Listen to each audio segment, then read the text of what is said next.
Ini ini kan lubang slipnya nih Pak. Lubang slipnya itu besar sekali. Ini lensupnya segini aja. Nah, jadi diharapkan antara lensup dengan wall slip itu sekecil mungkin gap yang ada seperti itu ya. Itu terkait dengan wallcock. Nah, ada juga wallcock yang ada lem udara seal. Biasanya kan berteman itu ada udara sealnya. Kalau yang dying power saya belum menemukan di PT12 Rembang sama Jepara tidak ada.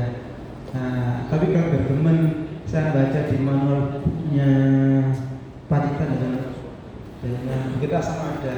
Jadi seal itu biasanya dioperasikan, kalau saya baca manualnya ya, dioperasikan untuk mencegah bila mana terjadi bola positif itu bisa dia kena seal dan sampai keluar gitu. Tapi realnya karena saya belum ke Pacitan juga belum ke Bukit Asam, saya tidak bisa bercerita banyak begitu. Jadi memang di depan ada udara sealnya seperti itu ya. Oke, selanjutnya rear support assembly. Nah, poin perhatiannya lakukan pengambilan data level beam sebelum melakukan disassembling rear support assembly. Pengambilan data dilakukan untuk mendatang saat rear assembling ya. Jadi ini kan di belakang saudara ini ada rear support ini. Ini tidak sekedar hanya buat gantung aja ya. Jadi di sini ini ada leveling berapa sih saat kondisi hot condition dia, berapa levelnya. Ini saya menemukan di manualnya awal-awal ini. Inklinasinya itu sekitar 0,7 sampai 0,8%. Ini saya coba di ChatGPT itu ya, ternyata hasilnya sekitar 2 derajat, kisaran 2 derajat. Jadi saat kondisi hot condition itu subwoofer sisi depan itu lebih rendah dari sisi belakang ini segini nih. Mungkin dari teman-teman bisa coba dicek ya, berapa sih hasilnya, kemiringannya lebih turun. Tujuannya apa sih, kenapa lebih turun? Jadi gini, saat kondisi dia setelah beroperasi, pasti di sana di lens tube maupun di video itu masih ada sisa-sisa kondensasi. Nah, jadi air kondensasi itu diharapkan bisa mengalir ke depan, tapi dia tidak akan keluar dari nozzle, tidak akan bisa. Dia keluar dari lubang drain. Di lens tube itu pasti ada lubang drain. Insya Allah jumlahnya 8 mungkin. Per lubang itu diameternya 2 atau 3 mili. Dilihat ya. Sebelum nozzle sekitar segini dari nozzle itu ada lubang melingkar di lens tube. Itu diameter kisaran 2 atau 3 mili. Nah, itu diharapkan setelah sudah jalan ada air kondisi, dia ngarahkan ke depan, langsung ngerem dan keluar dari situ. Nah, ini umumnya boiler-boiler yang furnace-nya mengalami positif itu fly ash, daya hasil pembakaran itu masuk ke dalam lens tube melalui nozzle. Akhirnya dia akan mengeras bersama mengerasnya air kondensasi dan menutupi lubang drain, sehingga air dari pengedian ini tidak bisa keluar lagi dari furnace, masuk lagi as. Begitu sudah beroperasi, maka lens kita seperti ditaruh dalam itu, karena fly ash bertemu dengan steam. Ini kejadian di Rembang itu sekitar ya 2013 atau 2014 waktu GM Pak Jafar itu kita ganti 43 lens tube. Karena saat ini jalur sering putus, jadi itu sekitar 60 sampai 70 cm dari nozzle itu mati disekropos. Karena memang boiler Rembang itu positif ya. Agak bukan desainnya positif enggak, tapi dari awal komisi ini sudah sering terjadi furnace gas positif gitu loh. sehingga lanjut kita itu sering patah.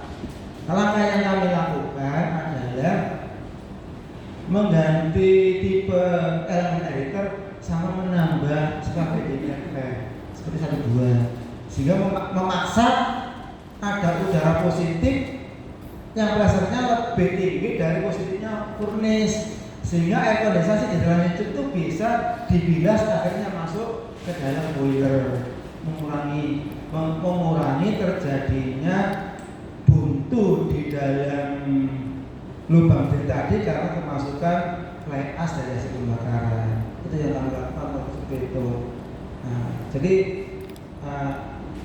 kita sudah koordinasi kira-kira penyebabnya apa ya, satu mesin ini juga tidak ketemu itu. Nah, memang dampak paling besar bila mana terjadi banyak fouling di LTSH, ECO dan editor. Dampaknya akan nambah positifnya. Dulu pernah kita tes buat tabel Excel ya, sampai furnace negatif 150, negatif 50 di area itu masih terjadi positif. Furnace negatif, LTSH negatif, ekonomi negatif, semua negatif. Tapi di area heater itu tidak bisa negatif.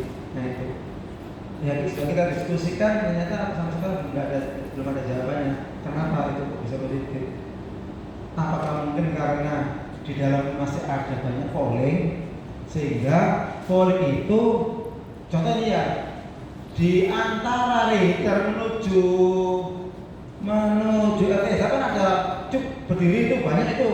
Apakah itu rapat kemudian ada fouling sehingga diisi pun tidak mampu masihan sama seperti itu kan. Nah, karena waktu itu kita belum melakukan tes lebih lanjut. Setelah overhaul saya terus pindah ke Jepara itu. Nggak tahu kalau saya sudah tes lagi ya. Nah ini, di sini pentingnya kita melakukan setting ya. Nah, ini nanti jadi referensi karena mungkin di manubuknya demo tidak ada. Karena waktu itu jadi pertanyaan waktu saya ngajar di mana itu Indramayu, tidak ada juga. Akhirnya saya dikasih manubuknya, ternyata awal-awalnya ada. Ini inklinasinya segini ya. 0,7 sampai 0,8%. Nah, ini buat akan dari rekan-rekan bila mana melakukan mungkin pembongkaran untuk mengembalikan seperti sedia kala. Oke, itu ini lubrication point. Nah ini tiap mungkin nanti ada tekan mungkin tiap unit dengan manufaktur berbeda itu juga berbeda pula. Jadi tolong acuannya adalah monoduk dulu. Bila monoduk tidak ada, bisa referensi unit lain yang mungkin setelahnya sekelas tuh ya. Ada yang 300 contoh 400 ini tidak sesuai. Contoh nanti ada permasalahan nanti, contoh pressure motor luar aja. Pressure IR itu ternyata tiap unit berbeda-beda. Nah itu, jadi ada contoh nanti saat ada setting pressure nanti akan kita bahas di IS2. Nah ini apa sih yang harus dilakukan oleh teman operasi ya? Teman operasi harus melakukan apa aja? Nah ini yang pertama itu adalah cek ampere ya. Ampere ini kalau bisa saat juga jalan itu ada pemeriksaan ampernya naik enggak gitu loh. Kalau ada kenaikan, nah ini perlu dikoordinasikan dengan maintenance sama elektrik. Tujuannya apa? Jangan sampai terjadi ampere high, alarm trip, kondisi lain posisi posisi full insert, akhirnya resikonya tinggi ya. Nah ini, jadi itu nanti kalau bisa jadi komitmen bersama, itu ya jangan sampai kejadian gitu ya. Kemudian ya karena tinggi itu bisa diakibatkan memang dari mekaniknya berat, ataupun juga dari motornya yang bermasalah, ataupun dari pembacaan yang dikirim ke fisika yang salah. Ya, nanti jadi kita duduk bareng, nggak saling menyalahkan loh ya. Jangan datang sendiri-sendiri yo, mekanik datang ngecek aman. Mekanik elektrik datang, oh mekaniknya aman, malah mau boleh mekanik kali ini. Nah ini repot, datang bersama diskusi di lapangan, segera ada solusi. Itu paling enak. Nah ini ya. Juga cepat. Nah, juga saling merasa kita saling memiliki gitu lah ya. Penting gitu. Kemudian yang kedua,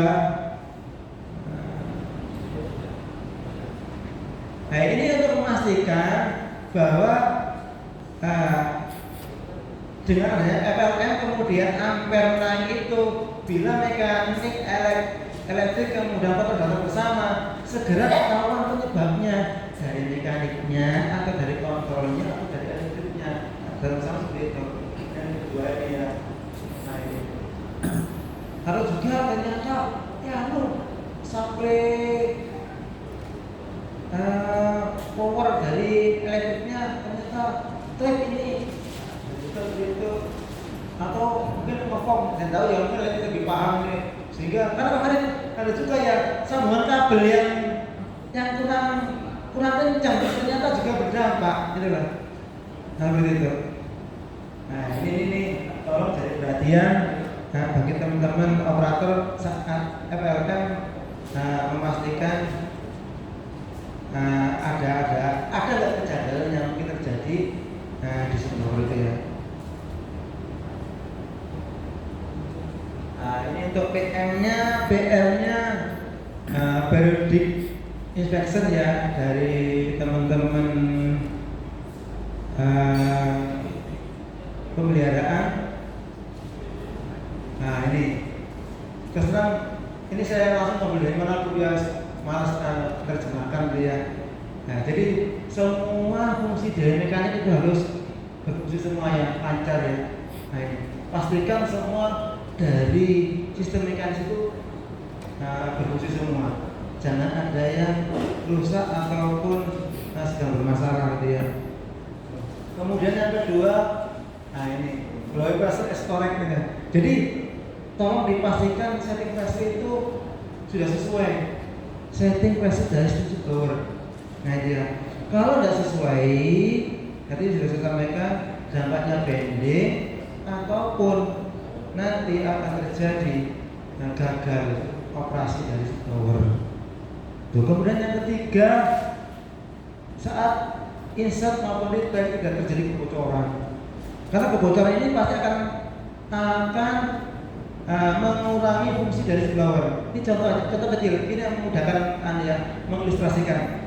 Contoh bahwa Bapak itu pompa ban mobil, itu pompa ini. Kalau saat pompa itu klep maupun selang udara yang ke ban itu tidak ada yang bocor, cepat. Tapi meskipun ada klepnya bagus, tapi selangnya itu bocor satu jarum, gembos nanti itu loh, kan pompa itu. Begitu pun ini, saat sebelum masuk, asalnya seharusnya bubar, tapi ada yang bocor. Contoh dan kakinya bocor, kemudian air remote-nya bocor, gembos akhirnya yang masuk ke dalam boiler itu berkurang pressure-nya. Nah ini dampaknya apa? Nah jangan-jangan nanti pressure reservoir kurang sehingga melebihi toleransi, dampaknya adalah leak. Dan terjadi karena apa? Pendinginan kurang terjadi overheating. Cuma nanti yang saya ada ya, saya dari literasi. Nanti ini juga punya guide document, punyanya guide asam. Itu ada plus minusnya dari kekurangan pressure steam ya. Nanti ada slide berikutnya.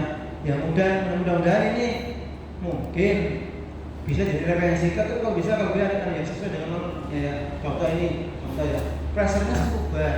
Ternyata di situ plus minus pressure-nya itu diizinkan 10%. Jadi 9% ke atas masih dibolehkan. Tapi kalau 8,8 bar berarti tidak boleh. Dikhawatirkan terjadi pendinginan kurang akhirnya itu pendek. Nah ini erat hubungannya dengan kemarin ada program yang ketiga yang mau menawarkan pengganti shoot blower sistemnya insert itu hanya sekitar 5-10% steam, baru retract-nya full steam sesuai pressure. Itu ada yang namakan sudah kata rusak. Nah itu kalau ini disandingkan dengan ketentuan dari government 10%, seharusnya kebutuhannya sistem yang masuk kan harus 90% atau 90% ke atas. Dia hanya memasukkan sistem hanya 5% saja. Untuk potensi bedanya kan tinggi. Nah ini nih apa ya? Masih mereka masih menawarkan. Tapi rencana kemarin itu pihak teknologi SDTek lagi koordinasi dengan ITS melakukan kajian untuk hidup kembang. Gitu, untuk hidup kembang. Saya pribadi waktu diskusi sama ITS, saya pribadi menolak Pak, karena full steam aja SDTek itu masih kurang bersih, apalagi hanya ITS saja. Waktu itu saya bilang gitu, tapi semua kembali ke kajian dari ITS. Gitu. Nanti di slide berikutnya semoga adanya toleransi steam yang diizinkan oleh grade government untuk produknya grade. Ya, saya tidak tahu. Jadi sebenarnya informasinya produknya grade ada nggak informasi tersebut? Kalau Bukit Asam itu produksi sugornya tahun 2019 masih baru. Nah di nomornya ada. Itu kita lanjut lagi. Nah, yang keempat, semua bagian yang bergerak yang mungkin berputar harus terlubrikasi. Harus kalau grease kalau minyak ya pakai minyak ya, pakai oli ya. Nah ini pastikan ya, jangan ada yang kering. Kalau ada yang kering gerak nanti. Nah, pastikan 4 item ini dipastikan sudah oke semua lah ya, jangan ada yang bermasalah sehingga diharapkan Subbaur bisa beroperasi dengan lancar. Oke, selanjutnya saat audit ini panduan bagi teman-teman mekanik maupun engineering saat melakukan pengecekan terkait dengan Subbaur ya, maupun QC ya. Betul. Yang pertama adalah rescue. Di sana itu pasti potensi terjadinya adalah cek corrosion, surface damage maupun stiffness ya, kelulusan. Nah ini ditambah lagi. Oh, nomor 2 sudah ada ya. Nozzle. Kalau rescue sama nozzle dijadikan satu, harus masuk ke dalam boiler. Ada nggak crack di nozzle-nya? Umumnya terjadi di las-lasan nozzle, kayak gitu. Ataupun kadang nozzle-nya lepas, cumplung tadi ya. Nah itu harus dilihat masuk ke dalam boiler. Nah ini.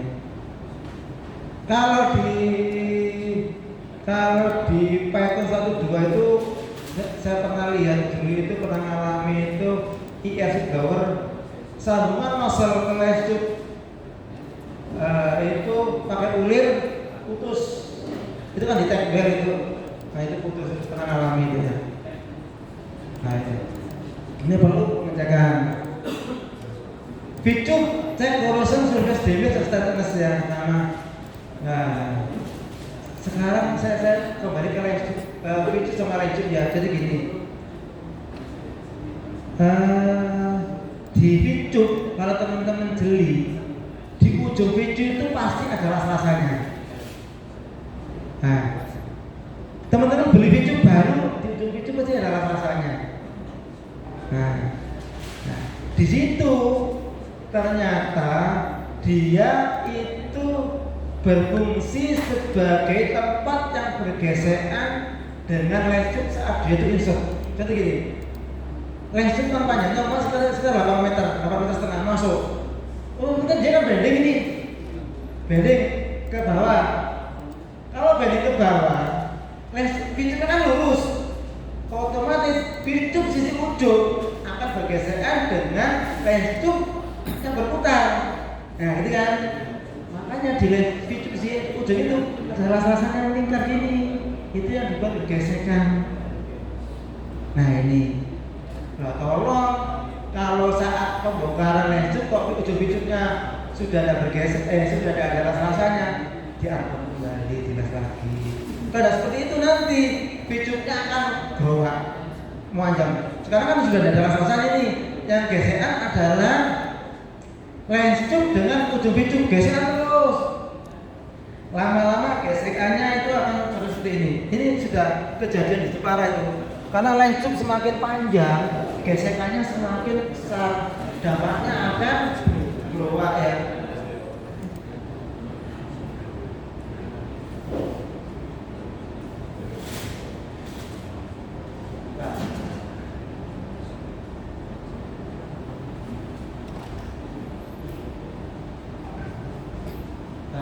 Yang di akhir ini ya, bisa ini lurus ya.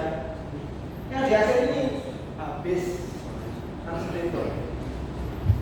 Di Jepara itu hampir tiap, kenapa ngobrolnya 2 tahun sekali? Hampir tiap 2 tahun ganti picu. Malah harga picu itu mahal. Kalau saya asli ya, bukan hanya status biasa. Yang asli yang bilang itu satu bisa 30 sampai 40 juta satu. Karena ya di sana kan rembes ke PLN. Waktu itu gampang-gampang aja ya. Nah, akhirnya saya datang, kita bilang, Mas, kok yo ojo gampang-gampang ganti picu, ayo kita manfaatkan aja gitu. Dulu hampir tiap overhaul itu umumnya beli 20 biji atau sampai 25 biji. Itu teman-teman beli sesuai histori gayanya. Begitu. Akhirnya gini aja Mas, saya kurangin diajar 15 ya, 15 picu ya, 15 picu. Nah nanti kan seharusnya 25 ya, itu kurang apa nih, kurang 10. Picu bekas tadi itu kita sambung pakai plastabon itu. Nah ini kan batas aus kita potong di sini. Nah kita potong di sini, kemudian ini kita potong di sini. Oke, yang ini satu sudah kita perbankan, berarti picu baru. Picu kedua, nah kita potong, kita sambungkan di sini. Nah, tidak sabun, pakai ya teman-teman jelas paham ya. Bedanya pakai lem siku, tipe 2, kan lurus, dirut dulu, kondisi lurus, nah lurus. Terus jelas dulu. Jelas kalau aku sudah paham lah sama dengan plastik bunder lah. Bajunya bagus ternyata. Jadi setelah selesai dilas, digrenda tipis, potong yang 2 mili itu. Sisi dilas rata dulu, setelah rata digrenda. Dilasnya bergrenda. Diampelas menggunakan ampelas yang model mangkok. Ada kan harus sudah terus diharuskan yang pakai alas 1000 sudah selesai. Akhirnya kita bisa save 10 kalikan 40 juta karena dari picu saja. Nah ini seperti itu ya. Nah ini jadi gini ya, kalau kita bisa melakukan sesuatu yang bisa save baju kita, kenapa tidak gitu.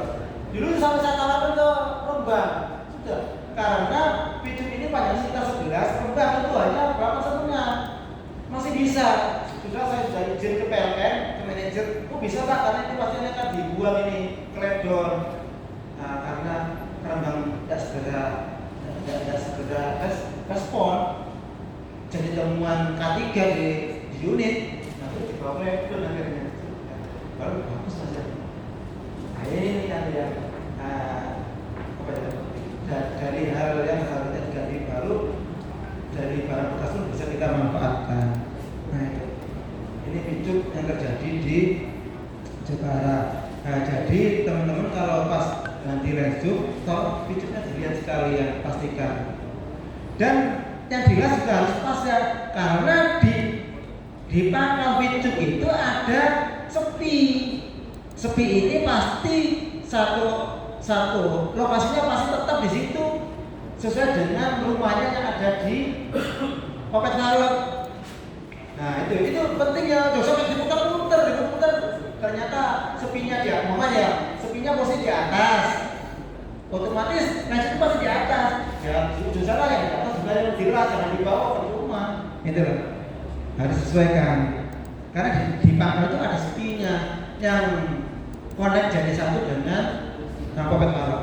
Jangan terbalik itu ya. Tuh. Kemudian yang keempat gearbox, overheating dan noisy.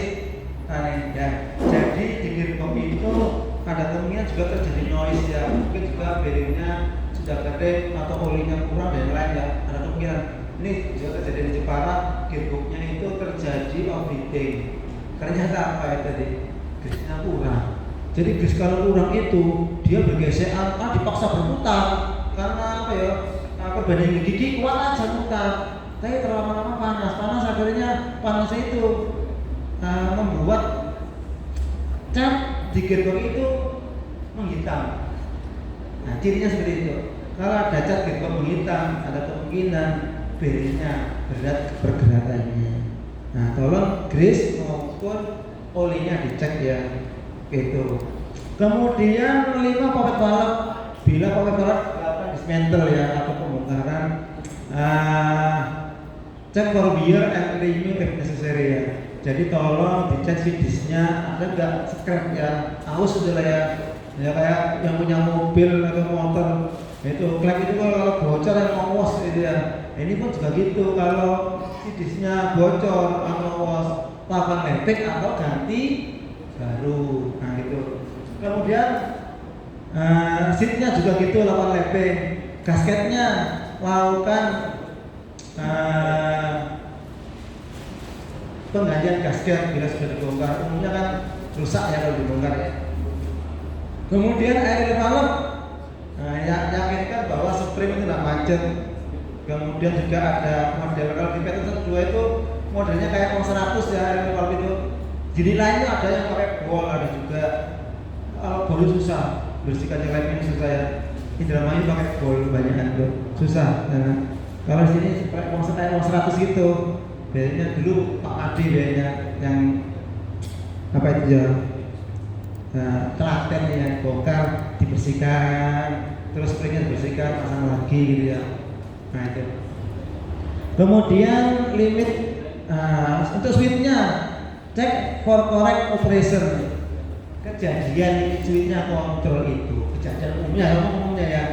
Kalau teman-teman istirahatnya sublower retake-nya itu tidak, posisinya itu kok terlalu ke belakang, itu umumnya terlalu ke belakang tapi tidak sampai strip bannya itu nyentuh besi belakang itu biasanya setting switchnya saat masanya itu dia mungkin agak ke belakang sehingga stopnya ke belakang. Tapi kalau sudah strip bannya itu nyentuh ke belakang, switch ini sudah tidak proporsional lagi sehingga dia sudah berhenti karena strip ampere high apa dia sudah mentok, baru itu sudah nyentuh belakang, besi belakang itu sudah tidak bisa kemana lagi gitu loh.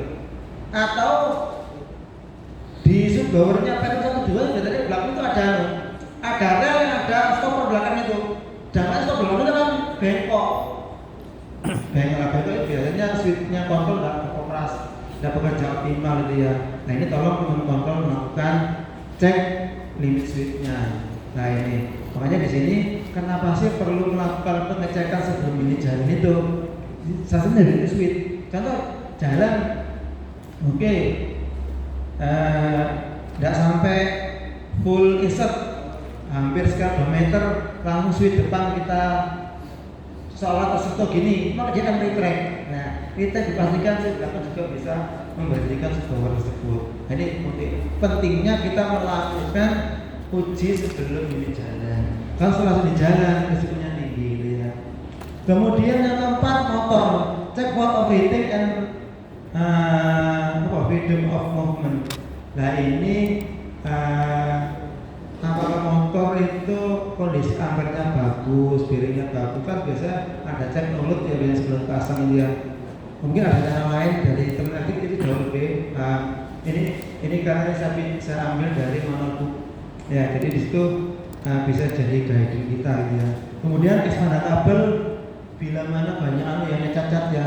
Nah ini ya saya ngomong umumnya kalau cacat tuh bisa digunakan lagi di isolasi. Contoh aja di coil itu ada 3 isolasi. Lama-lama coil itu akan kaku ya, tidak bisa gini lagi. akhirnya jauhnya akan melopor maju gitu ya, nggak bisa bagus lagi. Ini berpotensi juga akan kejepit nanti. Nah ini akan lebih baik bila mana kabel yang sudah mengalami banyak cacat kemudian dilakukan isolasi untuk dilakukan penggantian yang baru. Nah ini ya, itu expand data. Nah ini mental check PM otoscope ya. Ini tuh salah satu hasil kita meeting dulu dengan unit-unit bervisi Februari 2023. Ini poin-poin, beberapa poin yang harus kita yang harus kita ada di PM kita. Dan goal akhirnya adalah dikembalikan ke unit masing-masing, mungkin ada yang sesuai, tapi minimal bagian-bagian tertentu harus ada. Ini contohnya ya. Ini dulu guidingnya ya. Contoh pemeriksaan penambahan minyak pelumas. Nah, yang menggunakan minyak pelumas tolong selalu dicek gitu ya. Ataupun yang kedua adalah grease juga harus dilakukan pemeriksaan rutin. Nah itu.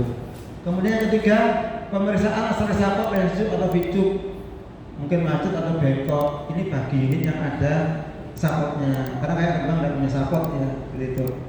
Kemudian yang keempat pemeriksaan front sapot roller, aus ataupun macet. Nah ini. Kemudian yang kelima pemeriksaan lensup dan vicup ya. Cek for corrosion, surface damage maupun strengthness-nya. Yang keenam pemeriksaan bocoran steam.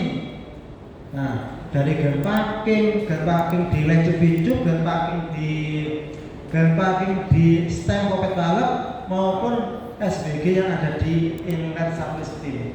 Itu ada SBG-nya. Itu perlu pengecekan. Nah, ada juga kadang-kadang kebocoran itu. Kalau pas jalan kebocoran koneksi antara vicup dengan pot balap, ini ada plat tipis itu. Kadang dari tembaga atau dari stainless. Nah itu sesuai masing-masing. Nah itu ketahuan saat ini jalan nanti. Saat sudah beroperasi, gitu ya. Kemudian pemeriksaan kebocoran oli, area gearbox, gasket, area gearbox LC dan lain-lain.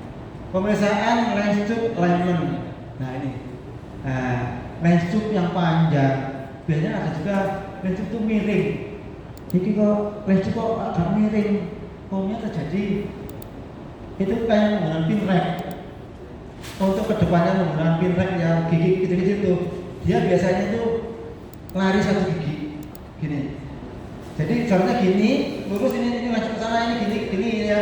Dia salah sisi itu tarik ke sini, satu sisi. Otomatis lanjut kan akhirnya kan gini, miring gini. Kalau jalan kan gini, jalan begini ya. Nah, angkanya lagi mulai. Nah itu. Nah langkah apa namanya gampang. Itu kan di belakang itu kan ada landasannya untuk roda. Itu dilepas saja, diturunkan maka dia akan turun mulai gigi ketemu gigi ini turun, akhirnya dia akan kembali lagi gitu. Terus pakai lagi, sudah bisa itu. Itu bagus lem. Caranya lihatnya besok kalau ke lapangan kita lihatnya misalnya seperti apa sih? Karena di subdower itu di belakang pasti ada tanda panah di belakang itu. Kalau berhentinya rodanya itu nggak lurus di situ, kanan kiri ini lurus tanda panah, sini tidak lurus berarti terjadi mislemen. Kalau lurus berarti sudah bagus, sudah baik, gitu ya. Itu mislemen seperti itu. Kemudian pemeriksaan pocket valve, linked root, air valve dan lain-lain. Pemeriksaan gearbox, jadi briefing tadi, pemeriksaan motor dan standar kabel BPM ya, pemeriksaan front dan rear wheel switch untuk kontrol, pembersihan peralatan. Nah ini, namanya PM itu kan dilihat, kemudian dibersihkan, diminyakin, satu lagi apa ya? Bersihkan, minyakin, kencangi, 3 itu. Nah itu ya, kencangi ya. Nah itu filosofi PM orang dulu tuh kotor di sini. Ya kotor ya pak, bisa nongol ya. Lemnya itu kan tambah kok. Nah itu kan luar kenceng ngono. Nah filosofi orang dulu itu gitu, ngajari itu ya. Nah untuk otot ditambah ya, otot itu pengecekan resetting steam pressure. Nah ini khusus profesional yang dibongkar. kan bocor nih, kan dilakukan lapping lagi. Nah setelah di lapping harus dilakukan resetting, pengecekan steam pressure blower. Kalau sudah sesuai tidak masalah, tapi kalau umumnya gap akan sangat besar. Itu nanti dicek aja steam pressure-nya itu ya. Kemudian pengecekan nozzle range tube ya, for cracking and corrosion. Nah tadi khusus audit ya dicek ini. Kemudian pengecekan heat tube tadi for corrosion, service damage maupun status kelulusan. Yang ke-17 pengecekan perbaikan membran refractory wallcock. Nah ini yang terjadi itu. Pada tahun dulu sudah 2 kali ya, membrannya wallcock itu crack sehingga yang ketarik dengan tube boiler, akhirnya tube boilernya bocor. Nah itu, ternyata panduan rata-rata, saya mau rata-rata ya, waktu di Python dulu maupun di Rembang, ternyata membran wallcock itu daerah furnace sama konveksi area itu sama, jelas full rata-rata. Ternyata tuh di Jepang berbeda, di Jepang itu khusus water wall sama subwall yang dipasang di area 1 liter. Nah itu ternyata di sana dibuat kayak sirip ikan, ada potensi untuk memuai, sehingga kalau panasnya radiasinya tinggi, dia memuai ras-rasanya itu tidak tarik tube boilernya, jadi masih ada longgar untuk dia memuai yang lebih lama. Nah itu. Nah kemudian saya dapat referensi dari UDC ya, dari manual book, ternyata juga mereka menyarankan juga seperti itu, kayak sirip ikan membuatnya. Jadi ibaratnya ini ya.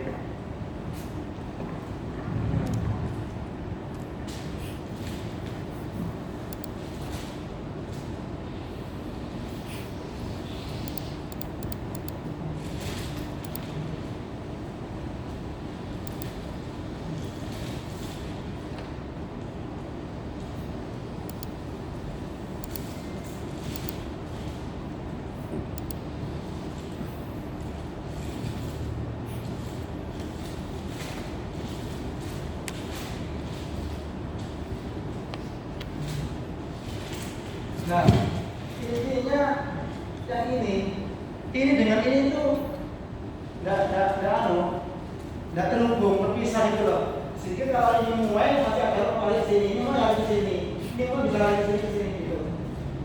Itu yang apa ya? Yang terpasang di Jepang itu. Ternyata di referensi pun juga ada seperti ini. Nah, kejadiannya kalau ini dinas full, ini full ke sini semua full ke sini. Kalau ini biasanya ini terlemah. Crack di sini, ya ini kan cukup sini, cukup yang belok ini lah, cukup ya, crack akhirnya ketarik ya mas, kayak rasanya ketarik akhirnya sejauhnya saat dagingnya ketarik dah, akhirnya bocor. Itu dua teman gimana dari situ? Dulu waktu workshop Februari 2023, Pak Rizal menyampaikan terjadi seperti ini, pernah kejadian. Ternyata sekarang sudah dibuat seperti ini. Nah, seperti itu. Nah ini ya langkah preventif kita mencegah terjadinya permasalahan berulang seperti itu. Saya tahunya kemarin itu di Tanjung Jati. Nah seperti itu. Itu untuk membran refractory ya. Nah seperti itu. Itu hal yang perlu diperhatikan. Tetap ada function test, running test, mulut ya, saat overhaul penting ini.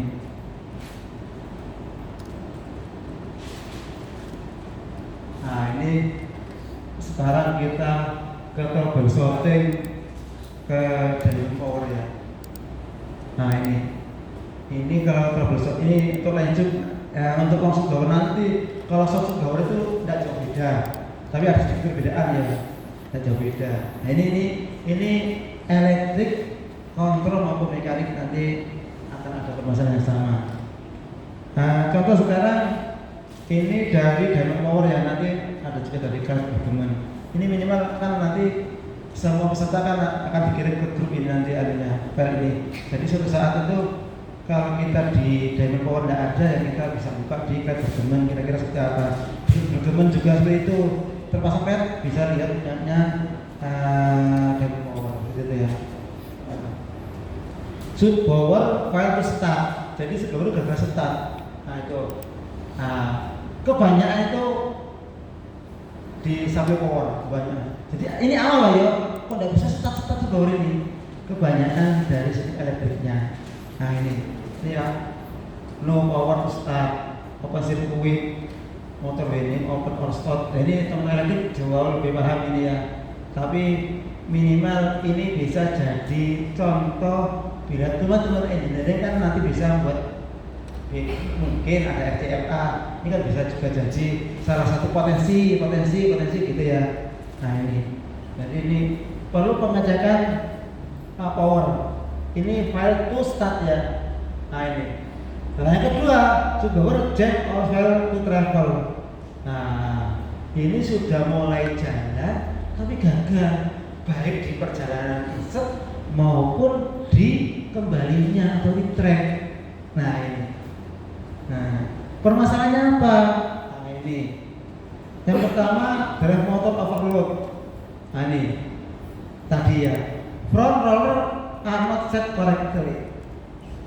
Berarti roller depan tadi itu disetnya kurang pas ataupun salah. Nah itu bisa ngejam ini. Bisa motor overload dampaknya. Nah, ini yang ngomong malah buknya ya. Kita mengacu ke situ jangan sampai kita nyetirnya salah. Nah itu. Jadi itu. Solusinya realign roller. Kemudian yang kedua, plan is falling in the workbox. Jadi ini yang bersama sampai nomor 4 ya. Jadi di workbox itu ada penumpukan slack G. Jadi dia mulai jalan kan umumnya lanjut dengan dia kan lanjut saat istirahat, saat rest itu kan ada ke belakang itu, nasihat belakang. Mungkin di ujung ini, mungkin karena sudah itu lama tidak jalan, terjadi polling saat maju, ketahan oleh polling, akhirnya ampernya high grade gitu lah ya, overload akhirnya ya. Nah ini polling in the workbox, kemudian polling in the boiler internal, kemudian kotoran di workbox juga. Semuanya langkahnya adalah bersihkan. Nah itu ya, bersihkan semua, jangan sampai ada polling yang ada di workbox, terutama di laluan dari lesjuk ya. Kemudian yang kelima, Vicup pakai es too tight. Pakainya terlalu kenceng. Nah teman bener jalan ini, wah kok bocor ini. Nah kok bocor, kok kencengnya sekali, tidak bocor. Tapi itu membuat ampere motor naik. Ampere motor naik dampaknya adalah overload dan trip. Nah kalau maju sih untung. Maju gini teman-teman kadang-kadang maju bocor. Nah mundurnya mama tidak bocor, itu kencengnya jauh sampai tidak bocor karena saat mundur itu ampere motor pasti naik karena ketambahan melawan gaya spraynya dari nozzle tersebut. Nah ini jangan terlalu kencang gitu lah. Ini dampaknya adalah overload. Adjust the packing gland. Nah kekencangan saja. Kemudian yang keenam, pinion is jamming on the rack. Ya, itu kan di gearbox gigi ada pinionnya 1 2 itu, ada pin racknya, dia ngejam di sana. Contoh karena teman-teman tadi tidak lemon, kan miring, bisa ngejam di situ karena berat, terjadi overload. Nah ini ya, nah gitu. Kemudian yang ketujuh, valve stem bending in the valve guide. Ini berarti pocket valve itu dia bending sehingga saat shoulder jalan kemudian trip pin menyentuh cam, loh kok berat sekali nih, seharusnya kan dia kan gerak ibarat gini, saya gerak atau gini, akhirnya kan ini bisa menekan stemnya di valve karena stemnya bengkok, ya tidak bisa tekan-tekan, dampaknya tidak bisa tekan. Terus ini juga tidak bisa gerak gini. motor overload juga. Nah, makanya perlu dilakukan pengecekan arm linkage mekanisme itu harus kondisi mudah untuk bergerak. Nah, ya.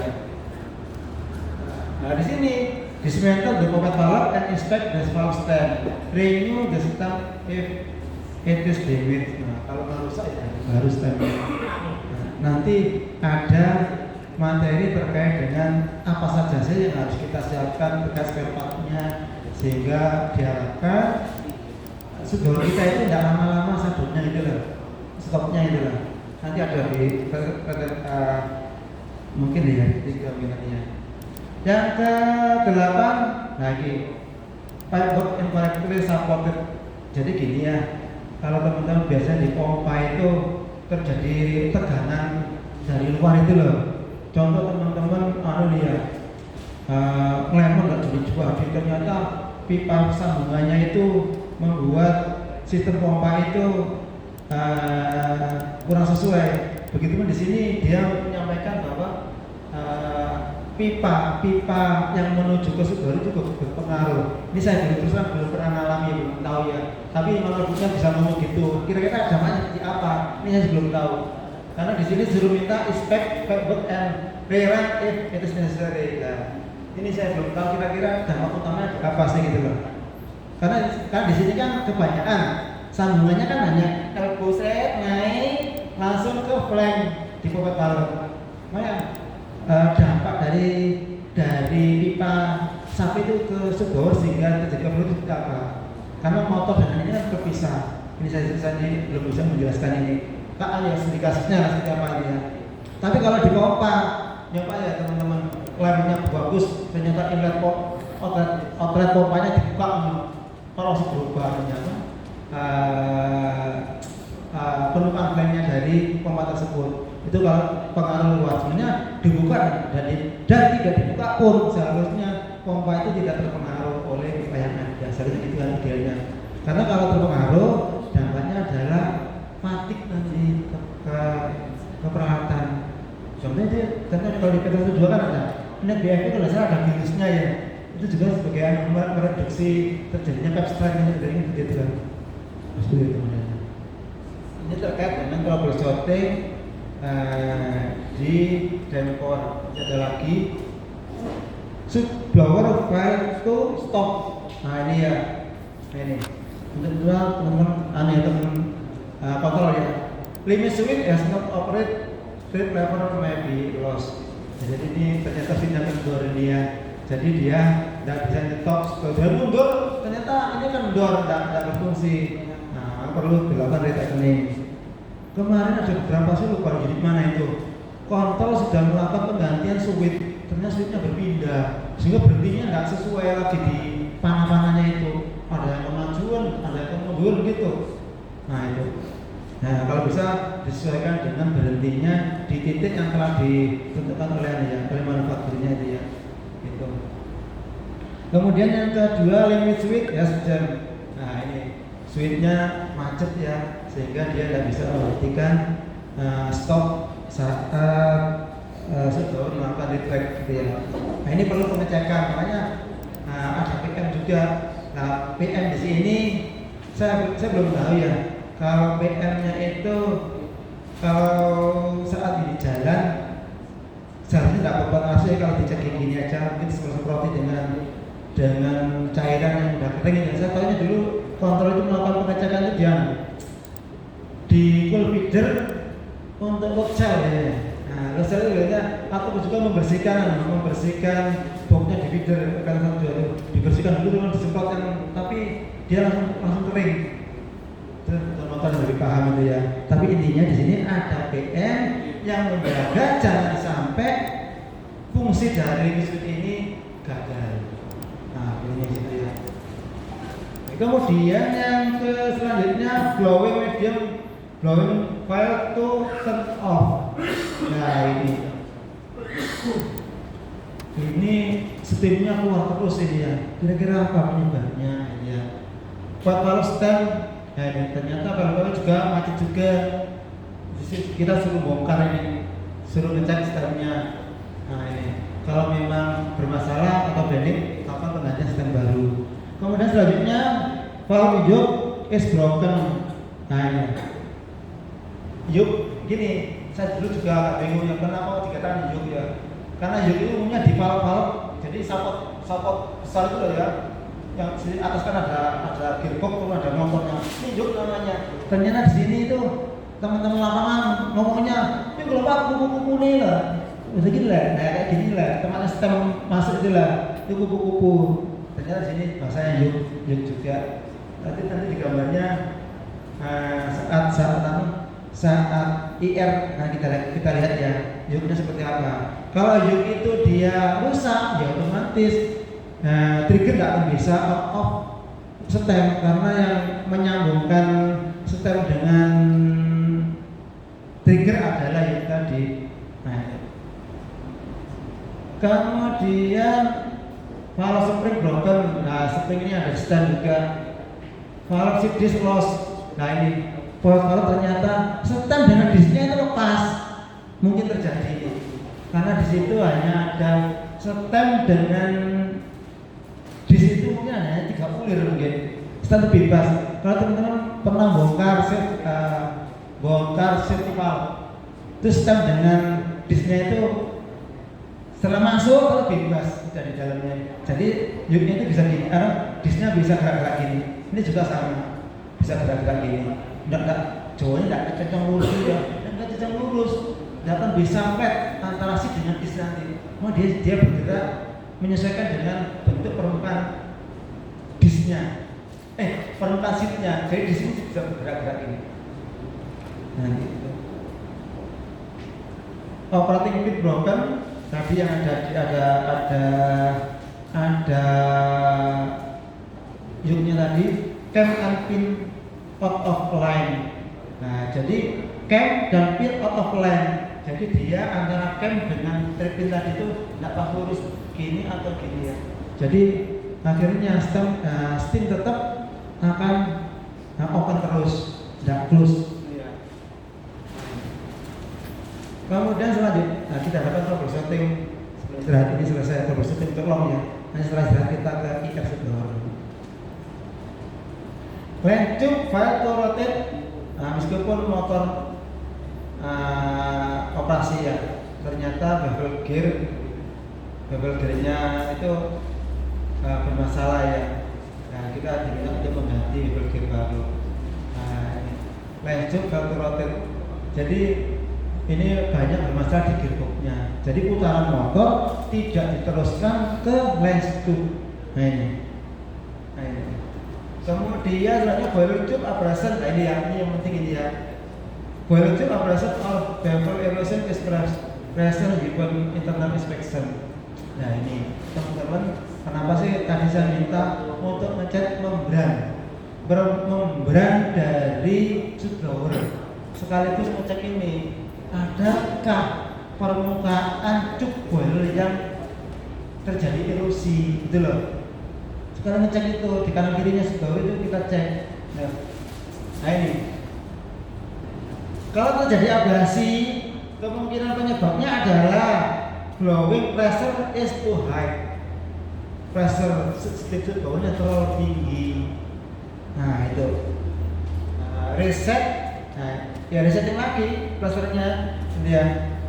Kemudian yang kedua, moisturnya itu juga terlalu tinggi. Ini dorongan operasi. Tolong sebelum mengoperasikan subflower dipastikan air kondensasi yang ada di pipeline itu benar-benar sudah di drain dan drainnya sudah optimal. Teman-teman sudah yang paham ya seperti apa sih SOP-nya mengoperasikan subflower sehingga benar-benar air itu benar-benar sudah keluar. Kalau tidak, kalau banyak airnya nanti permukaan cup itu seperti tembak gitu ya. Abrasinya tinggi, ya cepet aja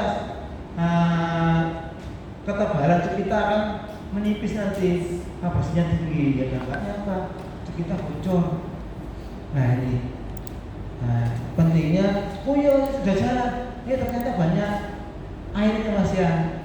Nah ya, ini tolong, ini kita jaga keadaan subflower sehingga cup boiler yang terjadi gangguan karena sebab bisa kita hindari.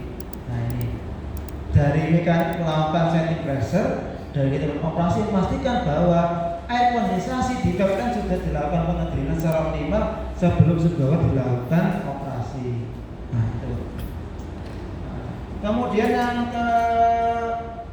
keempat, nah ini ya, operating cycle out of phase, check operation of valve and linkage. Jadi dia itu beroperasi terus, tidak ada ya.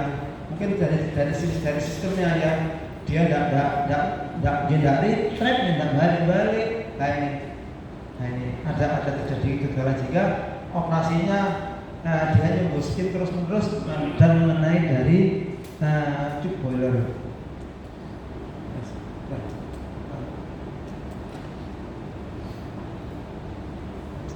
Nah ini yang kalian berdemen. Nah ini yang kalian berdemen, mungkin ada yang sama nanti kita lewati ya. Ini tube not rotate. Nah kita diminta untuk cek jetnya rusak atau tidak. Kemudian ini ada sprocketnya, spinnya rusak atau tidak ya. Mungkin ini teman-teman di sebelah yang lebih paham ya. Nah, intinya ini apa sih yang menjadi penyebab tube kok tidak bisa berputar? Jadi menurut saya itu ada 3 ya. Pertama itu yang memutar, bermasalah nggak yang memutar itu? Yang kedua yang diputar, bermasalah nggak? Yang ketiga faktor eksternal, ada nggak faktor eksternal itu? Contoh ini, yang memutar bagus, yang diputar bagus, eksternal ada, masih ganjel, kayak kayu yang ganjel. 3 ini yang jadi faktor kita. Kalau oleh tidak bisa berputar, yang penggeraknya bermasalah enggak, yang digerakkan bermasalah enggak, yang faktor ada nggak faktor luar menyebabkan keduanya bermasalah gitu ya. Kalau itu tolong diperhatikan. Kemudian blower tidak bisa retract. Nah, sama yang pertama limit switch bermasalah, relay juga bermasalah, chain bermasalah, gigi sprocket bermasalah. Nah ini overload, terjadi overload, motor bermasalah, gearbox bermasalah. Ini saya belum tahu nih, scraper pit ini punya Pacitan kemarin saya dapat ini. Saya belum tahu. Scraper pit is binding on the line tube. Nah ini saya belum tahu ini, karena saya belum ke Pacitan. Ini saya ambil troubleshooting aja. Nah mungkin bagi teman-teman mungkin di sini ada, nanti bisa dibuat panduan juga ya. Ini saya belum tahu ini. Kok ada scraper pit ya? Seolah-olah kayak di perkulisan ada scraper gitu ya. Tapi mungkin namanya aja berbeda, tapi secara fungsi namanya sama, tapi secara fungsi berbeda. Kemudian blower tidak bisa start, sama semua karena motor ya, elektrik ya ini ya. Blower will not start. Jadi blower tidak bisa start ya. Power motor permisifnya ini motor ini. Permisinya belum terpenuhi, saya belum tahu ini. Motor overload, nah ini juga drive switch are open ya. Ini ini berat bergemen. Nah ini yang harus kita hindari. Ini tadi yang tidak ada di dalam power, tapi ada di gas bergemen. Ya ini excessive water in the blower heater. Nah ini. Tapi di dalam hanya ada 1 tadi kan, kita diminta untuk nge-drain sebelum operasi kan sudah nge-drain pipeline-nya. Ini jelas nih, banyak pokoknya harus kita cek ini. Di hidro itu banyak terjadi pengumpulan air kondensasi. Solusinya cek thermal drain valve or trap. Nah, normal enggak? Nah, jangan-jangan trapnya tidak normal sehingga air tidak bisa di-drain. Nah, ya. Kemudian cek header dan cabangnya apakah dia sudah ngeslup ya. Jadi gini, ngeslup dulu nanti gini, ini header, terus ada cabangnya itu naik atau sudah turun gitu loh. Kalau naik, kejadian di Indramayu itu di headernya itu banyak airnya, sehingga saat sudah tidak beroperasi dari standby. Setelah beroperasi kan stop, benar standby. di venting valve karena mungkin dianunya gimana itu di pabrik valve-nya ada bocor, air keluar dari air valve itu keluar air mantul gitu. Padahal ini sudah stop sampai sini sudah off juga, tapi keluar air mantul gitu. Nah ternyata seharusnya dia itu buang total ke crack, dia tidak buang, masih tersimpan di dalam pipeline. Ternyata katanya teman-teman di dalam ya Pak mulai komisioning, jadi header dan cabangnya harusnya kan miring ke arah pembuangan, tapi dia naik gini. Jika di sini itu masih terjebak air. Nah ini mungkin dari kita nanti bisa dicek. Karena kalau petak 1 2 kelihatannya tidak pernah terjadi air muncul ya. Kan yang di 9 juga tidak pernah, berarti tidak ada masalah ini. Tidak ada masalah. Nah ini masuk toward the drain ya. Kemudian juga ini kualitas timnya perlu dijaga dari teman operasi, memastikan. Yang keempat, dipastikan sebelum jalan warm up-nya ya, keluar drainnya juga dibuang. Ini yakinkan sistem properly warm up and drain before blowing. Jadi blowing sebelum dijalankan tolong benar-benar drainnya itu dibuka dan dibuang untuk air kondensasinya ya. Itu. Cek for sagging in the piping system, ini sama dengan ini. Sagging itu kalau teman-teman itu, ini kan ada pemegang dial panjang itu ya. Ngomong sag itu berarti kalau ditekan miring gitu lah. Nah itu namanya sagging itu ya. Nah ini kalau saggingnya tidak mengarah ke latrine berarti harus jadi berarti ya. The header must be properly insulated. Nah ini kenapa sih teman-teman mekanik kalau telah melakukan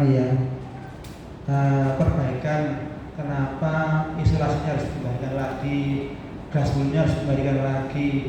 Nah di sini ternyata dampaknya kalau di bawah itu, begitu isolasi itu tidak dikembalikan, saat setelah blower selesai, pendinginannya terlalu cepat, pendinginan sisa-sisa yang di dalam pipeline ini terlalu cepat sehingga membentuk kondensasi, akhirnya terjadi air, gitu lah. Ini kan mempercepat ini. The header must be properly insulated. Jadi kenapa harus segera diisolasi? Jadi untuk mengurangi percepatan terjadinya kondensasi di pipeline. Nah, seperti itu. Disebut blower namanya gitu ya. Tapi kalau di pipeline system gitu hemat ya. Itu bisa mengurangi gitu. Kan dia kan menghambat pendinginan terlalu cepat seperti itu. Nah kalau sebelum ini pipanya diminta atau dikembalikan. Coba dilihat aja, tidak ada sebelum yang pipanya terbuka. Paling terbukanya umumnya mungkin ya sebelum flank harus sedikit ya, paling segini aja terbuka. Ini biasanya kemudahan untuk bongkar pasang, masukkan kuncinya gitu. Kalau di full sampai flank pasti nanti akan dirusak sama teman mekanik. Kunci udah semua kalau rusak ini gitu. Nah gitu ya.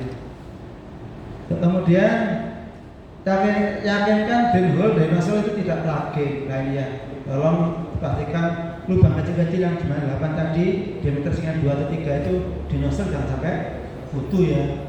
Nah itu karena itu buang sisa pengembunan yang ada di lens maupun picu itu.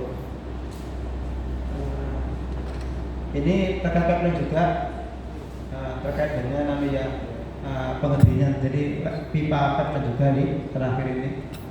Ini ada juga berteman di diamond diagram.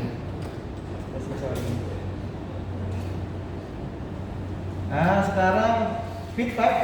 Nah ini ya sekret ya. Feed pipe-nya teman-teman sekret.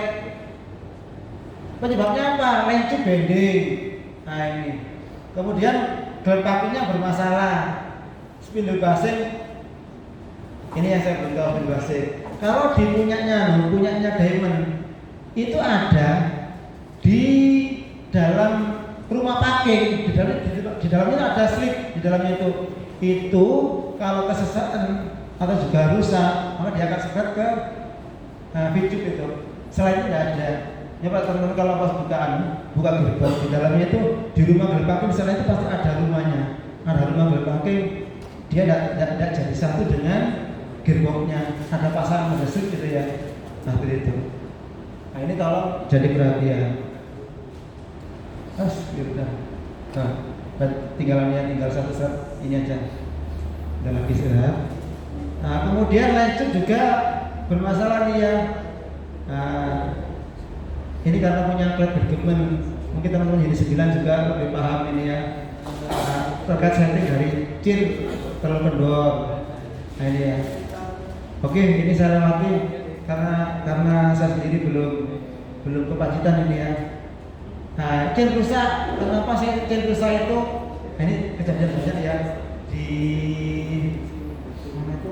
Tanjung Awal juga pakai cin. Nah ini di Tanjung Awal itu cinnya itu dari tetap di IS blower ya, dari motor ke di awal ini dan di longsor blower dari motor penggerak ke lesuknya, jadi ada gigi-gigi itu disambungkan dengan cin. Nah di situ terutama adalah adanya kotoran fly ash, adanya kan dari ESP kalau bocor mana-mana aja ya. Nah itu nempel-nempel di cin, nempel-nempel di gigi itu cepat haus dan rusak. Nah seperti itu. Kemudian juga harus sering-sering di cleaning. Nah kemudian juga setelan cin. Cin itu antar gigi juga terlalu kencang. Nah, ini ibarat sepeda motor aja ya. Sepeda motor kalau nyetelnya gigi depan dan belakang terlalu kencang karena suaranya kotak-kotak gitu ya. Terlalu kencang, potensi juga putus gitu ya. Ini juga ada di cin terkait sproket awon, sproketnya rusak juga. Nah ini mungkin nggak tahu di sebenarnya ada cinnya nggak ini ya? Cin ya. Nah kalau ada cin minimal ini juga nanti bisa jadi acuan dan jangan sampai terjadi ya ini ya. Nah ini terjadi. Sekarang yang terakhir ini di diamond tidak ada, adanya di bergemen. Ini kejadian di Indramayu ya. Short packing line, gel packing umurnya pendek. Kenapa gel packing kita umurnya pendek? Gitu. Nah ini. Yang pertama, wrong packing. Nah ini kita beli packingnya salah, tidak sesuai peruntukannya, ataupun kualitasnya jelek. Beda, bukan peruntukannya sama kualitasnya ya. Peruntukannya sudah sesuai, tapi kualitas jelek ada kualitasnya bagus, tapi tidak sesuai peruntukannya. Nah gitu ya. Nah, kemudian solusinya replace with the proper packing. Ya, ganti dengan packing yang sesuai. Dan kemudian yang kedua, excess water in system. Adanya air di dalam sistem pipeline-nya. Jadi di Indramayu itu kebanyakan dan packingnya itu kerendam air. Nah, kenapa? Itu karena sumbernya juga saat panas kondisinya tidak gini, tidak dikluk, agak ke atas. Nah, saya dikasih tahu videonya. Saya ganti gel packing dibuka itu ngocor. Air itu ngocor dari dalam lecet itu ngocor, brojok ke dalam, dikasih timba gitu. Ini Pak, banyak air di timba. Ini air yang kejebak di dalam lencuk. Nah, kenapa dia kejebak di situ? Pertama, ujung lencuk sekarang sudah buntu ini, drainnya kan buntu. Balik gini, kan buntu. Jadi air kondensasi dari pipeline itu mungkin ada juga mungkin pocket-nya sedikit bocor. Nah, masuk ke dalam lencuk terus. Nah, lencuk ketahan oleh gel packing. Betul gel packing juga lepas, brojok airnya. Nah itu. Makanya di Indramayu sering muncul gel packing rusak. BO-nya. Karena ini karena gel packingnya terendam air. Di sana sudah menyadari memang. Jadi akhirnya kita cari bersama-sama berapa sih inklinasi dari sumber tadi. Ternyata ketemu di awal-awal. Kita di sekitar 2-3 derajat tadi turun. Jadi mungkin sana satu berlalu kita jalan turun mungkin akan dilakukan reclaim lagi terkait dengan horizontal atau inklinasi dari sumber ya begitu. Tapi kalau pipanya katanya perlu waktu lama pipanya itu karena ada hantar-hantarnya ya, agak repot solusinya itu. Ini excess water in system. Nah ini. Kemudian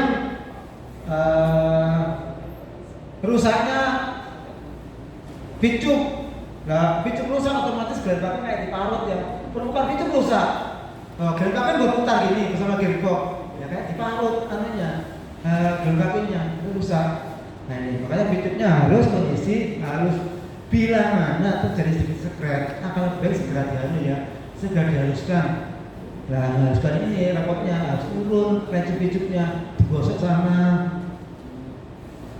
amplas 1000 itu loh. Nah, harus dihaluskan. Tenda ya, teman-teman akan sering melakukan penggantian dan packing nanti. Gitu.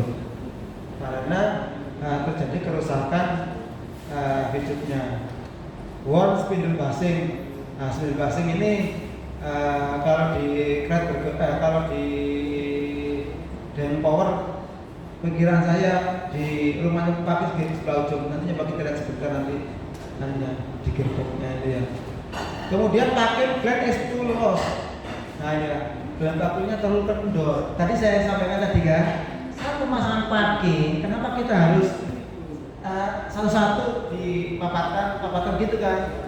Tujuannya juga gitu, agar benar-benar rapet tapi tidak kendor ya. Beda, masuk buahnya 6, nanti puntung ya kelihatan kenceng, nggak rapet. Nggak rapet juga ada ruangan untuk masuknya steam saat beroperasi. Nah itu, makanya di sini pakai blade S2 loss. Nah ini tolong untuk umumnya kan kalau sudah jalan kan dia kan jauhnya nyimpes, panas kan agak longgar. Tolong dilakukan retening. Makanya di petunjuknya ganti gelang packing di mana-mana petunjuknya itu. Setelah kita ganti gelang packing baru, jalankan sekali, terus cek kekencangan gelang packingnya. Tujuannya seperti situ. Makanya saat awal kita diminta tidak mengencing gelang packing terlalu kencang. Kalau terlalu kencang nanti sekret ke picup. Biarkan agak mundur dikit, maju terus, maju balik. Teman sekarang kan dia sudah kena panas, akhirnya dia agak empuk itu loh. Lalu dilakukan penyenan sedikit. Itu standar gitu. Nah, ini. Keep pakai granat senang. Pakai enak properly install. Nah ini bukunya tadi. Ini untuk pakai yang potongan kita motong sendiri ataupun dari pabrik manufaktur yang solid pakai tapi ada potongannya. Nah ini. Jadi saat masang kita tidak boleh masang itu sambungannya di atas terus, tidak boleh. Hanjilan sini 0,180 atau 0,90 ya. Yang penting tidak di 0 terus gini terus. Kalau dengan terus sambungannya maka potensi bocor ini. Pakai is not properly install. Nah, tolong ini cara pemasangannya sambungannya harus di zigzag ya, yang ngomongnya gampang zigzag lawes gitu ya, orang lapangan ya gitu. Nah mungkin itu. Nah ini stop blower. Nah mungkin itu rekan-rekan untuk closed blower pembahasannya. Nanti kalau stop blower nanti itu sedikit mengulangi sehingga agak cepat. Nanti kita banyak akan sedikit berdiskusi terkait permasalahan di unit lain. Ada contoh nanti ada unit lain, nanti harus kita hindari. Besok kita ke lapangan sama lanjutkan, ada diskusi, pasti ada diskusi lagi. Kemudian hari Jumatnya kita itu diskusi hasil dari lapangan sama improvement subblower dan scaffold blower dan penutupannya. Ya umumnya saya tahu kalau unit lain umumnya penutupan biasanya setengah hari. Kalau di sini dibutuhkan.